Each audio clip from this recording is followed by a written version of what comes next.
আসসালামু আলাইকুম। সবাইকে কেমন আছেন সবাই? আশা করি সবাই ভালো আছেন, সুস্থ আছেন। আমরাও আলহামদুলিল্লাহ ভালো আছি। সবাইকে রমজান মোবারক জানিয়ে শুরু করছি আমার আজকের ব্লগ।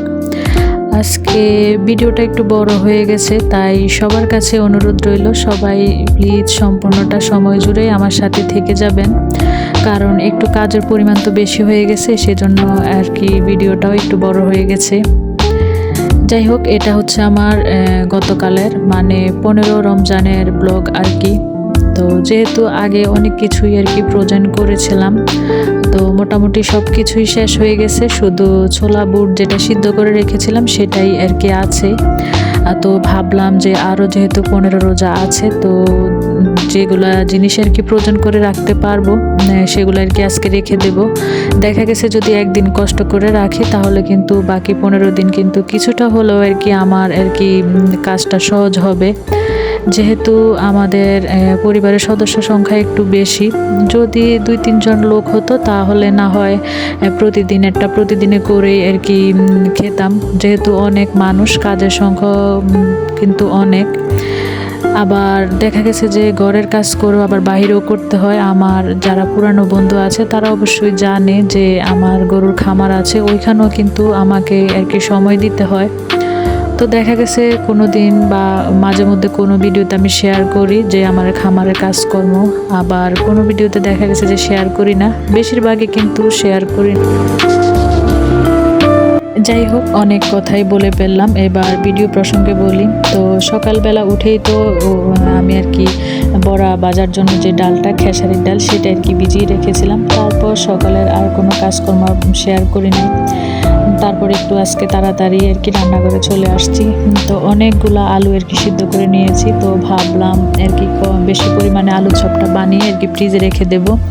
তারপর আলু চপের জন্য যে একটা মশলা আমি আর কি তৈরি করি, মানে আলু চপে দেই আর কি 5 ফোড়ন, শুকনো মরিচ, কয়েকটা জিরাও দিয়ে থাকি। তো সেগুলো কিন্তু অফ ক্যামেরায় আমি আর কি একটু হালকা টেলে তারপর আর কি গুঁড়ো করে নিয়েছি।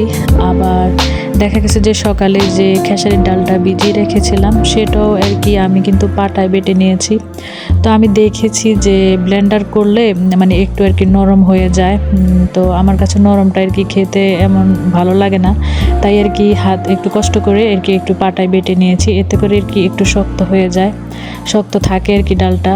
আর যেহেতু ফ্রিজে রাখবো, ফ্রিজে রাখলে কিন্তু এমনিতেও একটু নরম হয়ে থাকে বা পানি জমে থাকে, সেই জন্য ভাবলাম যে পাটায় আর কি বেটে নেই।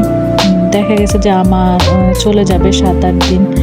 আর প্রতিদিন তো ইফতারি বাজি না, শুধু চপটা ডিম চপটা তৈরি করি। মাঝে মধ্যে দেখা গেছে যে অন্য খাবার আইটেমও করি, যেমন আর কি একদিন বিরিয়ানি রান্না করেছি, একদিন পাস্তা, তারপর আজকে আর কি খিচুড়ি রান্না করব। আবার একদিন একটা তৈরি করলে দেখা গেছে যে রুচিটাও আর কি ঠিক থাকে, রুচির একটু পরিবর্তন হয়। তো ভাবলাম যে আজকে আর কি খিচুড়িটাই রান্না করব। অল্প পরিমাণে গরুর মাংস আর কি ফ্রিজে ছিল, তো ওইটা দিয়ে আর কি একটু পাতলা করে খিচুড়ি রান্না করব। তো আপনাদের সাথে কথা বলতে বলতে কিন্তু আমার আলু চপটা আর কি তৈরি হয়ে গেছে। সবগুলো আলু চপ বানিয়ে একটা ডিশের মধ্যে আমি আর কি রাখলাম, এখন হচ্ছে ডিপ ফ্রিজে রেখে দেবো। আর এখানে যে মশারির ডাল না, খেসারির ডাল, ওইটা আর কি বেটে নিয়েছি, ওইটা আমি এই মশলার বক্সটাতে আর কি রাখবো। তো এখানে দেখা গেছে যে এখানে 4টা আর কি 4 ভাগে রাখা যায়, তো 4 ভাগে রাখলেও দেখা গেছে যে আমার আর কি একটা ভাগ 2 দিন চলে যাবে। তো রোজার মধ্যে আমার মনে হয় না আর কি আমার ডাল বাটাটা আর কি করতে হবে। তো ভাবলাম যে অনেকগুলা পেঁয়াজ কিন্তু আমার রোজার আগে নিয়ে আসছিল, প্রায় 1 বস্তা। তো ওইখান থেকে পেঁয়াজগুলো দেখলাম যে নষ্ট হয়ে যাচ্ছে, তো ভাবলাম আজকে কিছুর পরিমাণে পেঁয়াজ কেটে রাখবো, আগামীকাল আবার দেখি এরকম 2 বক্স করে আর কি কেটে রাখবো। তো এদিক দিয়ে পেঁয়াজগুলো আমি 2টা বক্সে আর কি রেখে দিয়েছি, আবার যেগুলো আর কি রান্না করব ওই পরিমাণে পেঁয়াজ আবার রেখে দিয়েছি। আর আলু চপের জন্য যে মশলাটা রেডি করে নিয়েছি সেটা কিছু পরিমাণে ছিল, সেটাও আর কি একটা ছোট জারে আর কি আমি ভরে রাখলাম। এখন হচ্ছে এগুলা আর কি ডিপ ফ্রিজে রেখে দেবো সবগুলাই। তা আজকে যেহেতু খিচুড়ি রান্না করব, এগুলা কিছুই আমার আর কি প্রয়োজন হবে না, শুধু আর কি কয়টা আলুর চপ আর ডিম চপ বানাবো, সেই অনুপাতে আর কি রেখে দিয়েছি আর কি আলুর ভর্তাটা।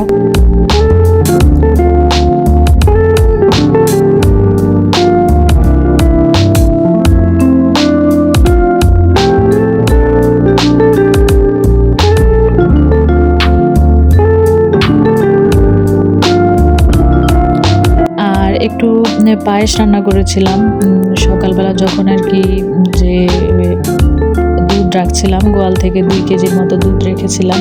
তো ভাবলাম যেহেতু খিচুড়ি রান্না করব, আজকে একটু পায়েস রান্না করি। তো এখানে 2 কেজি দুধ দিয়ে অল্প একটু পোলার চাল দিয়ে আর কি আমি পায়েসটাও রান্না করেছি। আর ঘরে কিশমিশ ছিল না, শুধু আর কি বাদাম ছিল, বাদাম কুচিটাই দিয়ে দিলাম। আর এখানে অফ ক্যামেরায় ডিম চপ আর কি আলু চপগুলো রেখে দিয়েছি। আর এই তো দেখেন কিছুদিন আগে যে আপুদের ভিডিও দেখে আমি আদা এইভাবে রেখে দিয়েছি। তো ভাবলাম যে আজকে তো আমার কাজে লেগে গেল, কারণ নর্মাল ফ্রিজে যে আদা রসুন বাটাটা ছিল সেটা আর কি শেষ হয়ে গেছে। তো আমার আর কি নামাতে আর কি আমি ভুলে গিয়েছিলাম। তো আজকে ডিপ ফ্রিজ থেকে নামিয়ে শর্টকাটের মধ্যে দেখলাম যে এই পিস করে রাখা আর কি আদার টুকরাগুলো আমি নামিয়ে শর্টকাটে কিন্তু তরকারির মধ্যে দিতে পেরেছি। তো এতে করে কিন্তু আমার সময় অনেক বেঁচে গিয়েছে। তো এদিক দিয়ে যেহেতু সন্ধ্যা রাতের জন্য খিচুড়ি রান্না করব, তো ভোর রাতের জন্য এখানে বেলে মাছ নিয়েছি। তো আমরা আর কি বাইলা মাছ বলে থাকি, আর বেলে মাছও বলে অনেকে। তো আগে কিন্তু আমি মশলাটা মেখে নিয়েছি, তারপর আর কি মাছটা দিয়ে আবারও মাখিয়ে সামান্য একটু পানি দিয়ে আর কি রান্না করব। তো এটা হচ্ছে ভোর রাতের জন্য। আর ভোর রাতে দেখা গেছে যে আমাদের ঘরে বেশিরভাগ দুধ আর কলা দিয়ে খেয়ে থাকে, শুধু আর কি আমার হাজব্যান্ড আর আমার মেয়ে আর কি তরকারিটা দিয়ে খেয়ে থাকে। তাই আর কি একটা আইটেমে আর কি রান্না করলাম। আর এদিক দিয়ে বাগান থেকে আমি ধনিয়া পাতা আর কাঁচামরিচ নিয়ে আসছি। তো এত কিছু আর কি আসলে যদি দেখাতে যায় তাহলে আরও ভিডিও বড় হয়ে যাবে, তো ওইগুলো একটু শেয়ার করলাম। আর খিচুড়ির সাথে কয়েকটা মটরশুঁটি দিব, তাই ওগুলো কিন্তু আমি আর কি ফ্রিজ থেকে নামিয়ে রেখেছি। আর কিছুদিন আগে গরু মাংস রান্না করেছিলাম, সেখানে বেশি পরিমাণ ঝোল আর কয়েক টুকরা আলু ছিল, তো ভাবলাম খিচুড়ির সাথে দিয়ে দিব। যেহেতু অনেক কাজ করেছি আজকে, তো ভাবলাম এখন যদি কষিয়ে খিচুড়িটা রান্না করতে যাই তাহলে কিন্তু অনেকটা সময় চলে যাবে। তাই ভাবলাম যে হাতে মাখিয়ে আজকে কি খিচুড়িটা রান্না করব, আর একটু পাতলা পাতলা করে রান্না করব। মেয়ে বলতেছে যে একটু পাতলা করে রান্না করো, মেয়ে আবার পাতলা খিচুড়িটা অনেক পছন্দ করে। তো এদিক দিয়ে পোলার চাল নিয়েছি, আধা কেজি থেকেও একটু কম হবে। আর এখানে মশারির ডাল দিয়েছি, আর মুগ ডাল দিব, সাথে মটরশুঁটি দিব। আর এদিক দিয়ে কিন্তু আমি চুলার মধ্যে যে গরুর মাংসটা ছিল সেটা কিন্তু প্রেসার কুকারে বসিয়ে দিয়েছি। তো বসিয়ে দিয়ে কিন্তু খিচুড়ির আর কি ইয়াটা রেডি করতেছি। তো এখন হচ্ছে সবগুলা দিয়ে আমি মশলা দিয়ে আর কি মেখে তারপর আর কি বসিয়ে দিব।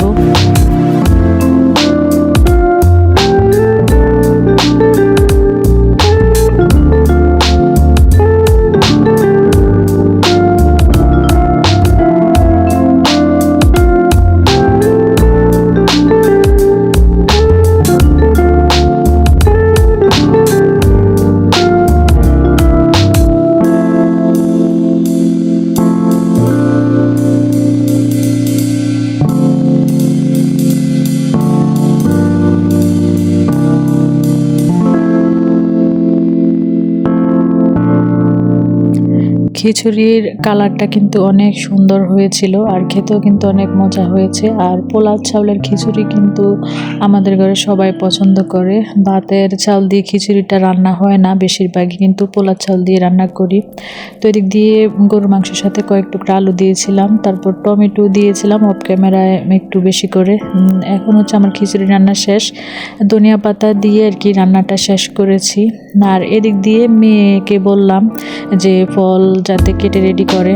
তো কিছুদিন আগে একটা ব্লগে মনে হয় নাহিদা আপু আর কি আমার মেয়ের কথা জিজ্ঞেস করেছিল। তো আপুর উদ্দেশ্যেই বলি, মেয়ে মাঝখানে কিন্তু অনেক অসুস্থ ছিল, জ্বর ছিল, একেবারেই উঠতে পারে নাই বা রোজাও রাখতে পারে নাই, সেজন্য মেয়েকে কোনো কাজ করতে বলি নাই। তো এখন আল্লাহর রহমতে একটু সুস্থ আছে, তাই মেয়ে এখন আর কি ফল কেটে দেয়। সুস্থ থাকলে ওই কিন্তু ফলটা কেটে রেডি করে, আমি আর কি শরবতটা বানাই, বাকি অন্যান্য যা আছে সব আর কি আমি করে থাকি। তো মেয়ে এদিক দিয়ে সবগুলা ফল বলতে এখানে তরমুজ, পেয়ারা, তারপর আঙ্গুর আর বাঙ্গি ছিল, তো এগুলো আর কি কেটে রেডি করে নিয়েছিল। আর এখানে খিচুড়িটা আমি রাইস কুকারের বাটিতে বেড়ে নিয়েছি। তো মেয়ে আবার বললো যে খিচুড়ির সাথে যদি একটু ভর্তা করো তাহলে আর কি খেতে ভালো লাগবে। তো ওই দিক দিয়ে কিন্তু অফ ক্যামেরায় আর কি চাপা ভর্তাটা আমি বানিয়ে ফেললাম। তো সবগুলা ইফতারি আইটেমে আর কি আমরা কিন্তু ডাইনিং টেবিলে ইফতারি করি না, এখানে আমরা নিচে বসে করি। তো ইফতারি খাওয়ার পরে নামাজ টামাজ শেষ করে এখন হচ্ছে যে আলু চপগুলো আমি দুপুরে রেডি করে ডিপ ফ্রিজে রেখেছিলাম, তো এগুলো হচ্ছে এখন বক্সে করে আবার ডিপে রেখে দেব। তো দেখা গেছে যে যেদিন আর কি ইফতারি বাজি দেখা গেছে 5 পিস 6 পিস এরকম করে নামিয়ে আর কি আমি ইফতারিটা তৈরি করব। আপনারা চাইলে আপনারাও কিন্তু এরকম করে বানিয়ে ফ্রোজেন করে রাখতে পারেন। তো আজকে ভিডিও বেশি বড় করব না, সবাই ভালো থাকবেন, সুস্থ থাকবেন, আল্লাহ হাফেজ।